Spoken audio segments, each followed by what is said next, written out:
చేస్తే విస్పష్టంగా ఆనాడు 64 సీట్లు ఎట్లయితే మెజారిటీ వచ్చిందో ఈరోజు 64 సీట్లలో మెజారిటీ రావడమే కాకుండా కంటోన్మెంట్ మేము ఓడిపోయి బీఆర్ఎస్ గెలిచిన సీటులో కాంగ్రెస్ పార్టీకి 13,206 ఓట్ల మెజారిటీ ఇచ్చి 65వ స్థానాన్ని కూడా కాంగ్రెస్ పార్టీకి ఇవ్వడం ద్వారా ఆనాడు ఇచ్చిన 64 సీట్ల కంటే ఇంకొక సీటును అదనంగా ఇచ్చి కాంగ్రెస్ పార్టీని అసెంబ్లీలలో కూడా 65 సీట్ల తీర్పు ద్వారా మా రెఫరెండంని ప్రజలు సమర్థించిండ్రు, మాకు అనుకూలంగా ఓట్లేసి గెలిపించిండ్రు.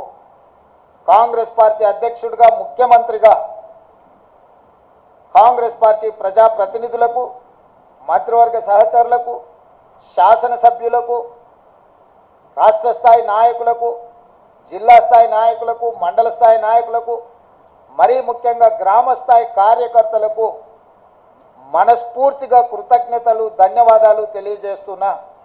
ఈరోజు వారి శ్రమ వల్ల వారి కష్టం వల్ల వారి ప్రయత్నం వల్ల ఓట్ల శాతంలో కావచ్చు పార్లమెంటు సీట్ల విషయంలో కావచ్చు శాసనసభ నియోజకవర్గాల వారీగా కాంగ్రెస్ పార్టీకి అత్యధిక మెజారిటీని తీసుకొచ్చి మా కాంగ్రెస్ పార్టీ కార్యకర్తలు ఈరోజు మా గౌరవాన్ని రాహుల్ గాంధీ గారి నాయకత్వాన్ని నిలబెట్టినందుకు కాంగ్రెస్ పార్టీ తరఫున వారికి నేను సంపూర్ణంగా కృతజ్ఞతలు తెలియజేస్తున్నా.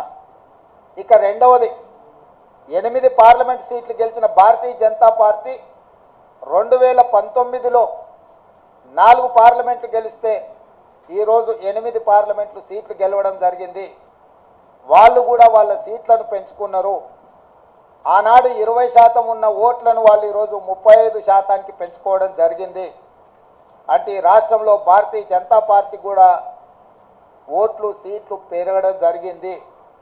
అయితే ఇందులో వాళ్ళ ఓట్లు సీట్లు పెరగడానికి వాళ్ళ నాయకత్వాన్ని సమర్థించేదానికంటే బీజేపీని గెలిపించడానికి బీఆర్ఎస్ నాయకులు ఆత్మ బలిదానం చేసుకొని అవయవాలను త్యాగం చేసి అవయవ దానం చేసి ఈరోజు బీజేపీని గెలిపించడం జరిగింది.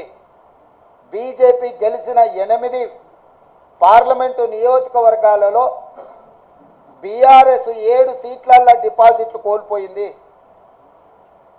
ఆదిలాబాద్ కావచ్చు, నిజామాబాద్ కావచ్చు, కరీంనగర్ కావచ్చు, మల్కాజ్గిరి కావచ్చు, సికింద్రాబాద్ కావచ్చు, చేవెళ్ళ కావచ్చు, మహబూబ్ నగర్ కావచ్చు, ఈ 7 పార్లమెంటు నియోజకవర్గాలలో బీఆర్ఎస్ డిపాజిట్లు కోల్పోయి బీజేపీని గెలిపించడం ద్వారా బీఆర్ఎస్ నాయకులు ఆత్మ బలిదానం చేసుకొని అవయవ దానం చేసిండ్రు బీజేపీకి. ఈ విషయం నేను ఈరోజు చెప్పడం లేదు. ఎన్నికల ప్రక్రియ మొదలైనప్పుడే స్పష్టంగా పార్లమెంటు నియోజకవర్గాల వారీగా బలహీనమైన అభ్యర్థులను పెట్టి బీఆర్ఎస్ శ్రేణులను బీజేపీకి పని చేపిస్తున్నాడు చంద్రశేఖర్ రావు అని చెప్పి నేను స్పష్టంగా నిర్దిష్టమైన ఆరోపణ చేసిన